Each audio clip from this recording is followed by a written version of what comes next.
পানছড়িতে ইসলামী সাংস্কৃতিক অনুষ্ঠান ও কাওয়ালি সন্ধ্যা অনুষ্ঠিত। এই প্রথমবারের মতো খাগড়াছড়ি জেলার পানছড়ি উপজেলায় পরিবেশন হয়েছে ইসলামী সাংস্কৃতিক অনুষ্ঠান ও কাওয়ালি সন্ধ্যা। 28 নভেম্বর বৃহস্পতিবার সন্ধ্যা থেকে শুরু হওয়া এই ব্যতিক্রমী অনুষ্ঠানের আয়োজক ছিল আস-সুন্নাহ ইসলামিক সোসাইটি। পানছড়ি বাজারস্থ হাকিম আলী মার্কেটের সামনে আয়োজিত অনুষ্ঠান উপভোগে ছুটে আসে উপচে পড়া দর্শনার্থী। আস-সুন্নাহ ইসলামিক সোসাইটির পরিচালক মাওলানা আব্দুল কাদের ওয়াজিজের সঞ্চালনায় এতে সভাপতিত্ব করেন পানছড়ি বাজার জামে মসজিদের পেশ ইমাম মাওলানা মোহাম্মদ দলিলুর রহমান।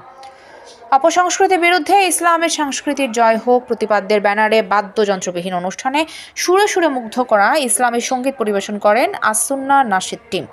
সুমধুর কণ্ঠে ইসলামী সঙ্গীত পরিবেশন করে সবার নজর কাড়ে ক্ষুদে শিল্পী মোহাম্মদ নাজমুল হুদা। সুমধুর কণ্ঠের জন্য তাকে আস-সুন্নাহ নাশিদ টিমের সদস্য করা হয়। খাগড়াছড়ি সচেতন সাংস্কৃতিক ফোরামের পরিচালক মহিউদ্দিন বিন সুরুজ সহ আস-সুন্নাহ নাশিদ টিমের সদস্যরা রাত 10টা পর্যন্ত সুরে সুরে দর্শনার্থীর মন জয় করে নেন।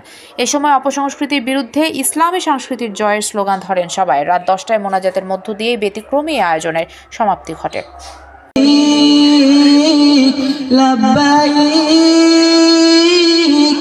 লা শারীকা লাক লাব্বাইক।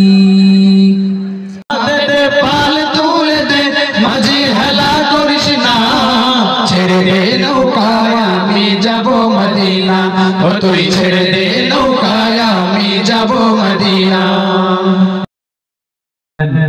ইয়া আল্লাহ আমাদেরকে অপসংস্কৃতি থেকে বেঁচে থাকার তৌফিক দান করেন। ইয়া আল্লাহ আমাদেরকে সুস্থ সংস্কৃতিকে বুকে আগলে রাখার তৌফিক দান করেন।